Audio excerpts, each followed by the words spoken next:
Hi viewers, welcome to B S talk show. నేను మీ బుర్రా శ్రీనివాస్.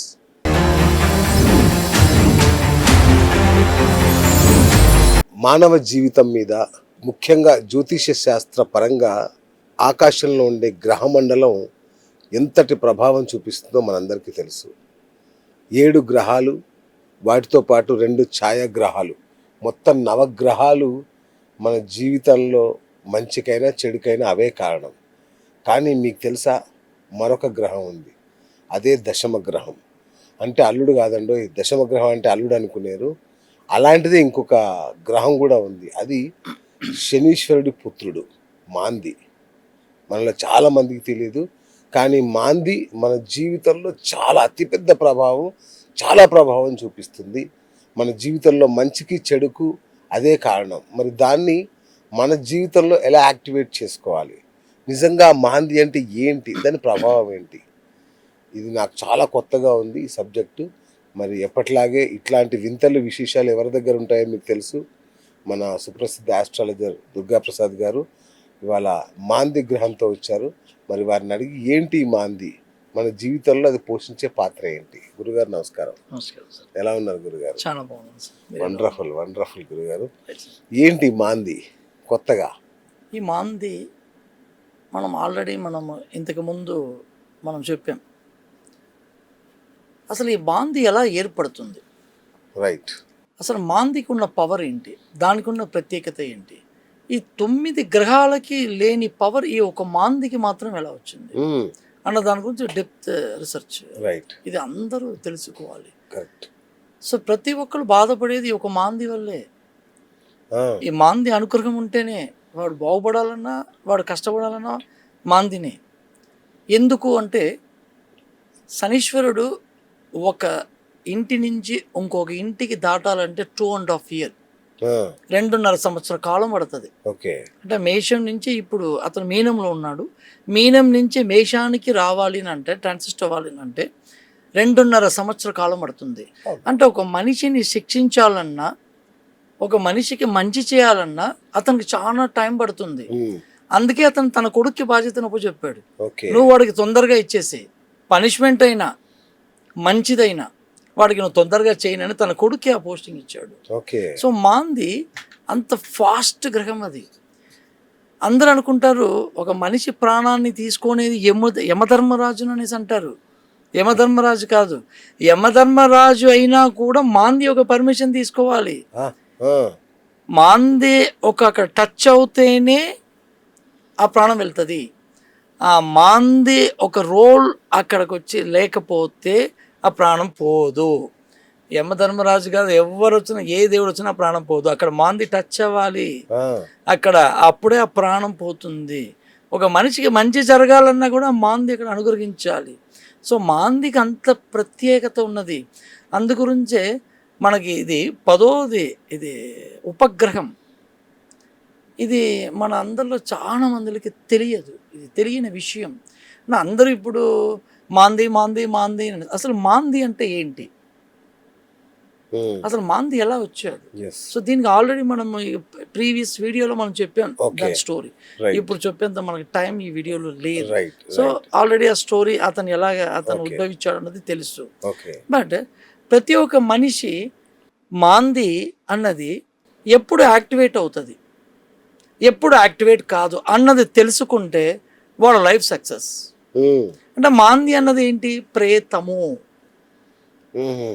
ఎవరైతే ఇప్పుడు ఒక డబ్బులు తీసుకున్నాడు, ఆడు చచ్చిపోయాడు, ఆ శవన్ గాడికి వెళ్ళి అసలు సచ్చినోడు నా డబ్బులు ఇచ్చిన సచ్చి ఉండాలి కదా నన్ను ఎప్పుడైతే అంటున్నాడో మాంది యాక్టివేట్ అయిపోతుంది. ఓకేనండి. కొన్ని మందిలో అక్కడ డెడ్ బాడీని పెట్టుకొని పంచాయతీలు చేస్తూ ఉంటారు, లేదంటే మేము కదలనివ్వము అని. ఎప్పుడైతే ఆ ప్రేతానికి, ఆ బాడీకి వీళ్ళు అడ్డుపడుతున్నారో మాంది దోషం యాక్టివేట్ అయిపోతుంది. మాందికి అంత పవర్ ఉన్నది, దేవుడు దాన్ని తర్వాత పవరు. ఆ ఒక డెడ్ బాడీకి, ఆ ప్రేతానికి అంత పవర్ ఉన్నది. ఇప్పుడు కొన్ని మంది మనం రోడ్లో వెళ్తూ ఉంటాం, ఎవరు ఉండరు పాపం, వాడు ఎంత పాపం చేసుకున్నాడు, వాడు అలా సచ్చాడు. ఎప్పుడైతే మనం అంటున్నామో మనలో ఉన్న మాంది యాక్టివేట్ అయిపోతుంది, చాలా ప్రాబ్లం అయిపోతుంది మనకి. మనలో మాంది ఎక్కడ ఉన్నాడో అది యాక్టివేట్ అయిపోతుంది. చెప్పకూడదు. ఆ, మనము వాడు ఎంత వీడు పాపిష్టుడు కాబట్టి ఇంత దుర్మరణం చెందాడు ఎప్పుడైతే మనం అంటున్నామో మాంది యాక్టివేట్ అయిపోతుంది. సో మాందికి అంత పవర్ ఉన్నది. అందుకే పెద్దలు దేవుడు అన్నాడు, ఇవి పురాణంలో ఉన్నది, శవం ఎదురొస్తే నీకు మంచిది అన్నాడు. అవును, శవం ఎదురొస్తే మంచిది ఎలా అవుతుంది చెప్పండి? చాలా సార్లు అన్నారు. అవును, శవం ఎదురొస్తే మంచిది, ఎందుకంటే మాంది ఎదురొస్తే నీకు మంచి జరుగుతుంది. ఓకే, ఓకేనండి. ఎప్పుడైనా మీరు ఎక్కడైనా దారులు ఎక్కడన్నా కనిపిస్తే మీరు దానికి ఒక నమస్కరించుకోండి, అవును, మీకు చాలా మంచి జరుగుతుంది. మీరు ఎన్ని గుళ్ళల్లో దేవుడిని వెళ్ళి మీరు మంచి చేస్తే మీకు మంచి జరగదు. అది దేవుడు ఎప్పుడో నీకు దశాబుద్ధి వచ్చినప్పుడు నీకు అనుగ్రహిస్తాడు. మాంది అలా లేదు, దశాబుద్ధి లేదు, బుద్ధి లేదా, నన్ను నువ్వు మొక్కినావా నీకు మంచి చేస్తావో అనేసి అంటాడు. That is మాంది.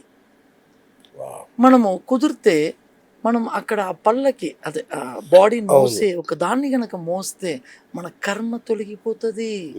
ఇది సూక్ష్మము, ఇది ఎవరికి తెలియదు. అమ్మో డెడ్ బాడీ, అమ్మో ఇది మైల కాదండి. అసలు కోటి జన్మ పుణ్యము, కోటి జన్మలు మనము అశ్వమేధ యాగం చేసినంత పుణ్యము ఎక్కడ జరుగుతుందో తెలుసా అండి? ఎవరైతే అనాథ శవానికి వాళ్ళు ఆ లాస్ట్ రైట్స్ చేసి ఆ కర్మకాండ చేస్తారో వాళ్ళకి అశ్వమేధ యాగం చేసినంత పుణ్యం కలుగుతుంది. ఆ ప్రేతం వాళ్ళకి ఆశీర్వదిస్తాడు, నువ్వు చాలా బాగుంటావునని. వాళ్ళకి అసలు లైఫ్లో సక్సెస్. ఇది సీక్రెట్. ఇది మనం వెళ్ళి పూజలు గుళ్ళు గోపురాలు అనాథ శవానికి వెళ్ళి హెల్ప్ చేయండి. లేని వాళ్ళకి ఎత్తటానికి కూడా డబ్బులు ఉండవు. అలాంటి వాళ్ళకి వెళ్ళి మీరు ఆ బాడీని, శవాన్ని శవం అనేది కూడా అనకూడదు, అంటేనే యాక్టివేట్ అయిపోతుంది. మన మన లగ్నంలో మాంది ఎక్కడ ఉన్నదో యాక్టివేట్ అయిపోయి మనకు అన్ని బాధలు అన్ని కష్టాలు. మనకు ఎందుకు ఇలా జరుగుతుందని అంటాం. మనకు వాడు పాపిస్తోడు, వాడు సచ్చాడు, వాడు శవం వెళ్తూ ఉంటుంది, వాడు ఎంతో మోసం చేశాడు, వాడు ఎలా సచ్చాడు అలాగన్నామో మాంది మన ఒక జాతక కుండీలో యాక్టివేట్ అయిపోతుంది.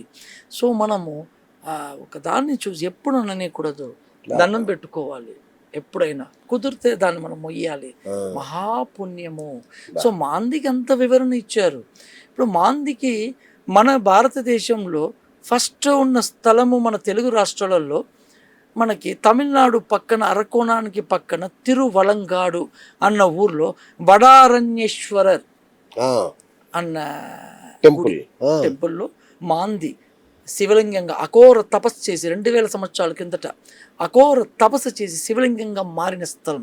శివుడికి అఘోర తపస్సు చేసి అక్కడ శివలింగంగా మారిన స్థలము. అక్కడ అతనికి అభిషేకము చేస్తారు. అతని వాహనము బల్లి. మనం బల్లి మీద పడితే బల్లి అపశకునం అంటే ఇది రైట్ హ్యాండ్లో ఒకటి, లెఫ్ట్ హ్యాండ్లో పెడితే, తలలో పెడితే, వెనకాల పడితే ఒక్కొక్క ఇది మాంది వాహనము. సో బల్లికి అంత ప్రత్యేకత. సో మనకి పురాణాలలో ఇవన్నీ రాసి పెట్టారు. బల్లి మనకి వెళ్ళేటప్పుడు టిక్ టిక్ టిక్ అని శకునం బాగుంది వెళ్ళొచ్చు, లేదు ఏదన్నా శబ్దం ఇచ్చేటప్పుడు ఇది అపశకునము వద్దు అనేది బల్లి అంటే దేనికి? అది మాంది వాహనము. నెక్స్ట్ అతని ఒక ఇది గొడ్డలి, ఆయుధం. అతని ఆయుధం గొడ్డలి. అక్కడ గొడ్డలిని బల్లిని అక్కడ మన చేతికి ఇస్తారు. అక్కడ ఈ మాంది దోషాన్ని, ఇది యాక్చువల్గా ఎవరికి ఒక సీక్రెట్స్ ఎవరికి తెలియదు. ఇది ఇప్పటి వరకు ఎవరు యూట్యూబ్లో చెప్పలేదు. నేను చెప్పింది కనుక చెప్పుంటే ₹1,00,000 బహుమతి ఇస్తా, ₹1,00,000 బహుమతి ఇస్తా. అక్కడ ఆ వెండి బల్లి గొడ్డలి ఆ గొడ్డలి రెండింటిని అక్కడ ఇస్తారు. అక్కడ ఒడ్లతోటి పెట్టి మనకు బౌల్లో పెట్టి ఇస్తారు. దాన్ని మనం తలకి మనకి ఎక్కడ ఉన్నదో, ఏ స్థానంలో ఉందో ఆ స్థానంలో ఉన్నది నన్ను చెప్పుకొని దాని దోష పరిహారం నివర్తి చేసుకొని తనకి మనము 9 సార్లు చుట్టి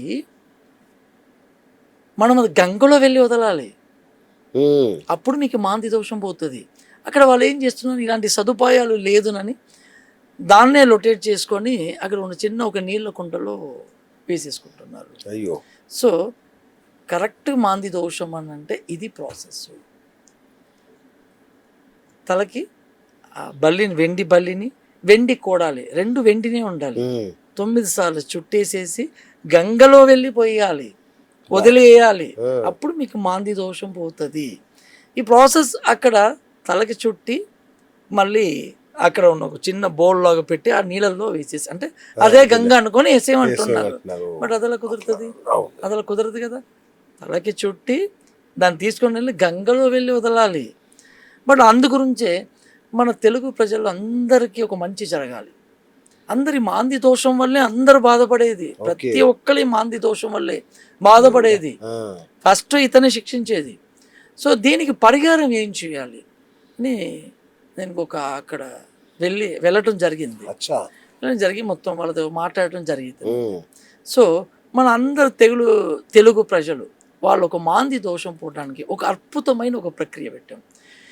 ఎవరెవరికైతే మాంది దోషం పోవాలో వాళ్ళు 10 గ్రాములో వెండి బల్లిని, 10 గ్రాములో ప్యూర్ వెండి గొడ్డలని, ఈ రెండింటిని తీసి మా దగ్గరికి ఇస్తే, ఎన్ని మందిలు ఉన్నారు వాళ్ళందరూ మాకు ఇస్తే మేము అక్కడ వాళ్ళకి సమర్పిస్తాము. అక్కడ అదే దానికి కంటిన్యూగా పూజ జరుగుతూ ఉంటుంది. అప్పుడు మన దోషం నివృత్తి అయిపోతుంది. దీనివల్ల మన దోషం నివృత్తి అయిపోతుంది. ప్రతి శనివారము మనం ఇచ్చిన దానం, ఒక వెండి, ఒక బల్లికి, ఒక గొడ్డలి, ఆ రెండిటికి పూజ జరుగుతూ ఉంటుంది. అప్పుడు ఈ సమర్పించిన వాళ్ళందరి దోషం నివృత్తి అయిపోతానే ఉంటుంది. ఇది సూక్ష్మమైన తాంత్రిక పరిహారము. ఎందుకు ఈ తాంత్రిక పరిహారం పెట్టాము అంటే, దేవుణ్ణి పూజ చేస్తే డబ్బులు రావు. దేవుణ్ణి పూజ చేస్తే డబ్బులు నిజంగా వస్తే ఈ మన హిందూ ఆలయాలలో ఉన్న పంతులు, బ్రాహ్మణులు అందరూ కోటీశ్వరులు అయిపోవాలిగా. మరి ఎందుకు అవ్వట్లేదు? 99.9% పంతులు చాలా కష్టపడుతున్నారు. 1% మాత్రమే బాగున్నారు. మిగతా వాళ్ళందరూ ఎందుకు కష్టపడుతున్నారు? మరి దేవుణ్ణి వాళ్ళే కదా ఎక్కువసేపు పూజ చేసేది.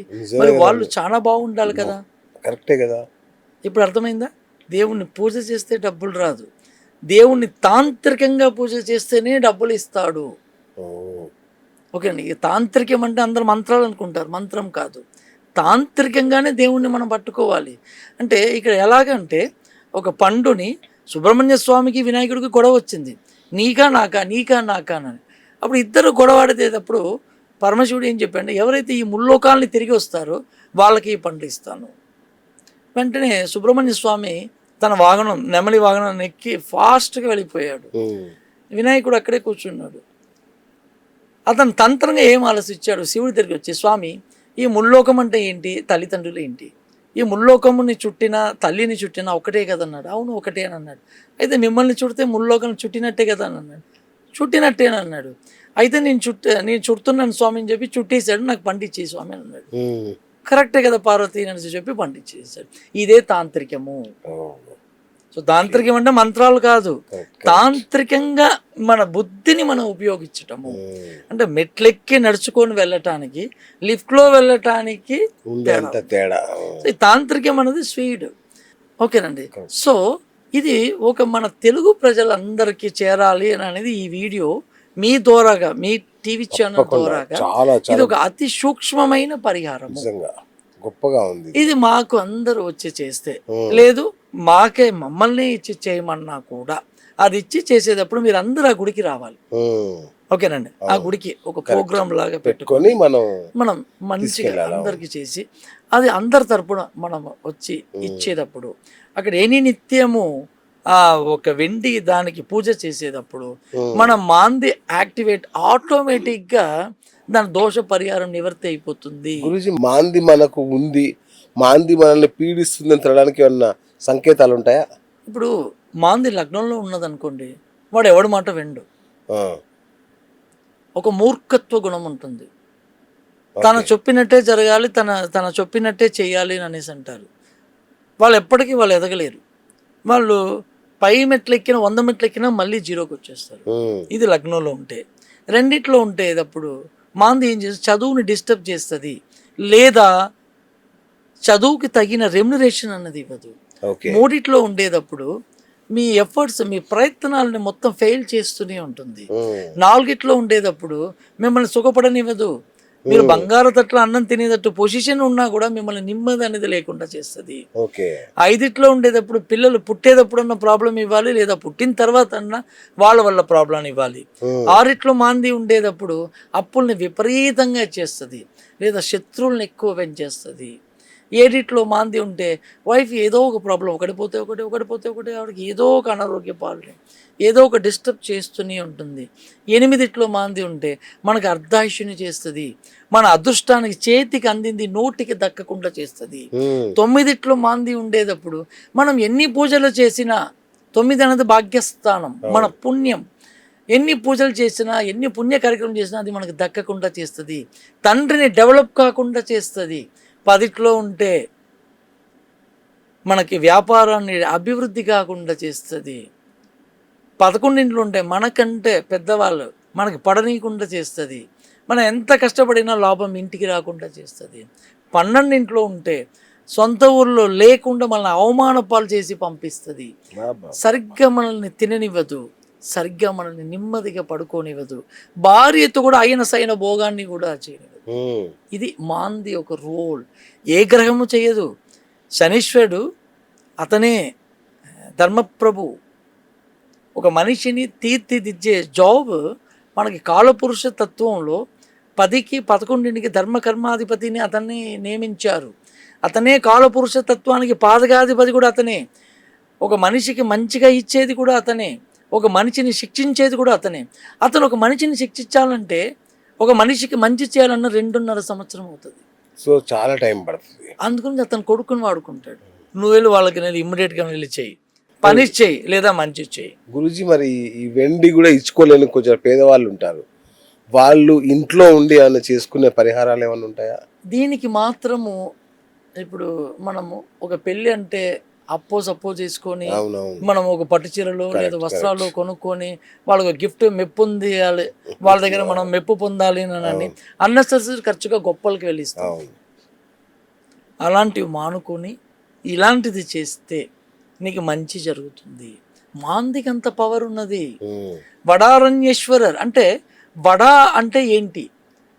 బ్యానియన్ ట్రీ అంటే రూట్స్ ఉంటుంది చూసారా, రూట్స్ పైనుంచి కింద ఏలాడుతూ ఉంటుంది చూసారా, మర్రి చెట్టు.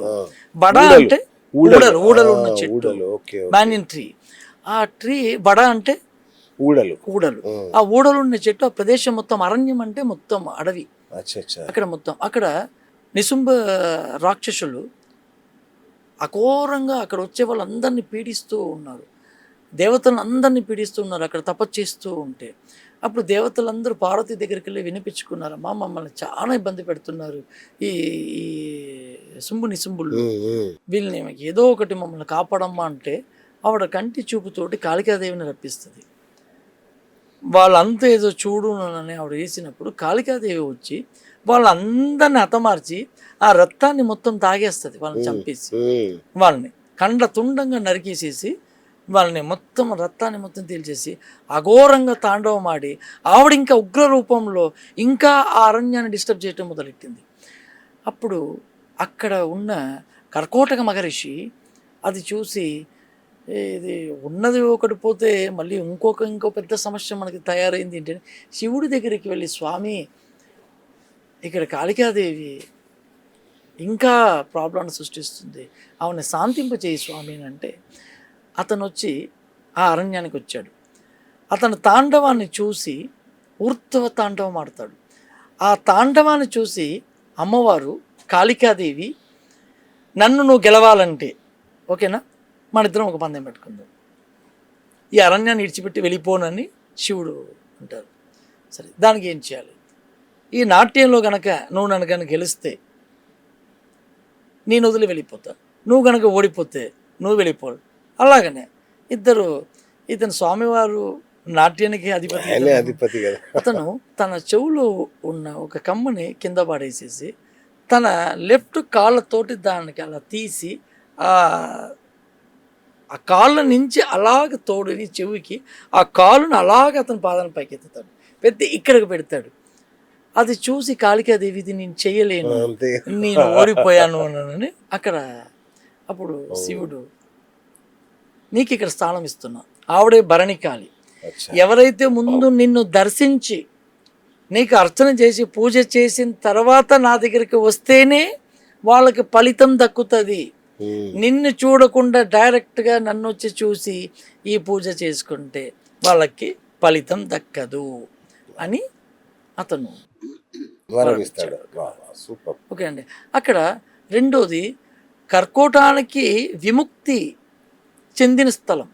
అక్కడ అందుకే అన్ని శివాలయాలలో నాగాభరణం ఉంటుంది శివుడి పైన, అక్కడ శివుడికి మాత్రం ఉండదు. కర్కోటకుడికి విముక్తి చెందిన స్థలం కాబట్టి అక్కడ వెళ్ళి పూజ చేసుకున్న వాళ్ళకి కర్కోటక దోషం అనేది ఉంటుంది. అంటే ఒక్కొక్క లగ్నంలో రాగు ఎక్కడెక్కడ ఉన్నాడో ఆ దోషం ఉంటుంది. అక్కడికి వెళ్ళిన వాళ్ళకి ఈ కర్కోటక శాప నివర్తి అవుతుంది. అంటే సర్ప నివర్తి కూడా అక్కడికి వెళ్తే అవుతుంది. ఎందుకంటే కర్కోటకుడు అక్కడికి వచ్చి నివర్తి చెందిన స్థలం అది. వడారణ్యేశ్వర టెంపుల్ ఆలయము. అంటే ఈ ప్రపంచంలో అసలు ఈ భూమండలం మీద మాందికి ఉన్న ఒకే ఒక ఆలయం అది. ఇక్కడ మనకి సౌత్ ఇండియాలో ఇక్కడ ఒకటి ఉండదు, మళ్ళీ కేరళలో అది వేరే వేరే వేరే చాలా ఉన్నాయి. బట్ ఇది ప్రసిద్ధి. అంటే ఇక్కడ మాంది స్వయంగా అఘోర తపస్సు చేసి ఆ వడరణ్యేశ్వరుని మెచ్చి శివలింగంగా మారిన స్థలం. అద్భుతం అద్భుతం. గురూజీ మీరు చెప్పినట్టుగా 10 గ్రాముల గొడ్డలి 10 గ్రాముల బల్లి చేయించి నేను మీకు ఇస్తాను, అక్కడ పూజ జరుగుతుంది, నా జీవితంలోంచి మాంది వెళ్ళిపోతాడు. ఖచ్చితంగా అలా వెళ్ళిపోయింది అనడానికి సంకేతాలు ఏంటి? మీకు అన్ని మంచి జరుగుతుంది. ఎందుకు ఎలా అంటే మనం ఇవన్నీ వాళ్ళకి అక్కడ ఇస్తున్నాం పూజలకి. అక్కడ రోజు మనకి దానిపైన పూజలు జరుగుతుందిగా. అవును, ఓకేనండి. అక్కడ మనకి ఎన్నిసార్లు ప్రతి శనివారము దాదాపు 500 మందిలో వచ్చి 500 టికెట్లు అక్కడ బుక్ అయ్యేది ప్రతి శనివారము. ఆ 500 మందిలో మనం ఇచ్చిన వెండితోటే పూజ చేసుకుంటాం. మన దోషం మొత్తం నివర్తి అయిపోతుంది. ఇది సూక్ష్మ పరిహారం. ఇది నిజంగా ఎవరికి తెలియదు. ఇది అయితే యాక్చువల్గా మనకి మాంది దోషం పోవాలి అనేసి అంటే ఆ వెండిని తలకి 9 సార్లు చుట్టుకొని మనం వెళ్ళి గంగలో వెళ్ళి వదలాలి. ఇంకా మంచిది, ఇంకా మంచిది. ఇది గనక వాళ్ళు గనక చేసుకుంటే, ఇది ఎవరు చెప్పాక వీడియోలో చాలా ఓపెన్ ఛాలెంజ్. ఇది గనక నేను చెప్పింది గనక ఈ మనకి చెప్పుంటుంటే 1,00,000 రూపాయలు బహుమతిగా ఇస్తాం ఒక్కళ్ళకి. ఓకేనండి. సో ఇది మాంది స్పెషల్. సో కాబట్టి మనము ఒక ప్రయత్నం ఉండేటప్పుడు మన వల్ల అయిన హెల్ప్, మనం మోసం చేసి వాళ్ళు చెప్పిన మనం అలా అనకూడదు. మనం ఇప్పుడు ఒక అత్తగారు లేదు మామగారు లేదు ఎవరో మనకి శత్రువులైనా ఉన్నా కూడా కొన్ని దేవుడు వాళ్ళకి స్వర్గాన్ని ఇవ్వాలి అని వేడుకోవాలి. ఎందుకని వీడు సచ్చాడు, మంచిగా అయింది, వీడు ఇలాంటోడు అన్న మాట మాత్రం. అందుకే కదా మన పెద్దలు చెప్పారు పోయిన వాళ్ళంతా మంచోళ్ళే అని. ఎప్పుడైతే అలాగ మనము నిందిస్తామో మన చక్రం ఉన్న మాంది యాక్టివేట్ అయిపోతుంది. ఆ మాంది యాక్టివేట్ అయిపోయిందంటే మనం దుకాణం బంద్ తేల్ కథం అంటారు చూసారా, ఇంకా ఫినిష్. ఈ 10 గ్రహాలలో చాలా పవర్ ఈ మాందికి. థ్యాంక్ యూ గురుగారు, నిజంగా అద్భుతమైన విషయం చెప్పారు. సో ఫ్రెండ్స్ చూసారు కదా, మాంది అంటే ఎవరో కాదు, శనీశ్వరుని పుత్రుడే. శని ప్రభావం తొలగడానికి 2.5 ఏళ్ళు పడుతుంది కాబట్టి ఆయన పుత్రుడిని కనుక మనం ఆశ్రయిస్తే, మాందిని ఆశ్రయిస్తే అద్భుతాలు జరుగుతాయి. వెంటనే మన జీవితంలో మార్పులు, మంచి మార్పులు కనుక వస్తాయి. సో ఆయన చెప్పినట్టుగా మనకు మొదటి నుంచి శవాలని నమస్కరించడం అనేది కొంత ఆచారం ఉంది, కానీ చాలామంది తెలియదు. శవాన్ని చూస్తే చక్కగా మంచి జరుగుతుందని, ఎదురొస్తే ఆ శవానికి నమస్కరిస్తే మంచి అని, ఇట్లాంటివి చాలా ఉన్నాయి. పోయిన వాళ్ళందరూ మంచోళ్ళు అనే సామెత కూడా ఉంది. ఇవన్నీ ఆయన ఎంత గొప్పగా చెప్పారు. సో కాబట్టి ఫ్రెండ్స్, వెంటనే మీకు మాంది కనుక మిమ్మల్ని పీడిస్తున్నట్టు మీకు ఏమాత్రం అనుమానం వచ్చినా అనిపించినా వెంటనే గురుగారికి కాల్ చేయండి. ఆయన మీకు ఖచ్చితంగా పరిహారం చెప్తారు. ఆ బల్లి ఎలా ఉండాలి, ఆ గొడ్డలు ఎలా ఉండాలో కూడా ఆయన కొలతల దగ్గర నుంచి అన్ని చూపిస్తారు. వీలైతే నేను ఫోటో కూడా దీని పక్కన వేస్తాను, గురుగారు మనకి ఇస్తారు. సో అది చూసి అలా చేయించుకొని, లేదంటే ఆయన చెప్పిన కొలతల ప్రకారం, లేదంటే గురుగారు చెప్తే ఆయనైనా చేయించి మీకు ఇచ్చే అవకాశం ఉంటుంది. అవి మీరు తీసుకోవచ్చు. సో అలా తీసుకొని కనుక సమర్పిస్తే మీ తరఫునైనా ఆయన వెళ్ళొస్తారు. లేదా మీరు ఆర్థికంగా చేసుకోగలరు అనుకుంటే మీరే చక్కగా అవి చేయించుకొని 9 సార్లు మీ చుట్టూ తిప్పుకొని గంగా నదిలో కనుక వేస్తే ఇంకా అద్భుతం. ఇది అసలైన పరిహారం. సో ఖచ్చితంగా మరొకసారి ట్రై చేయండి. గురుగారికి వెంటనే ఫోన్ చేయండి. థ్యాంక్ యూ గురుగారు, థ్యాంక్ యూ సో మచ్. ఇది ఇవాళ బిఎస్ టాక్ షో. నేను మీ బిఎస్ సైనింగ్ ఆఫ్.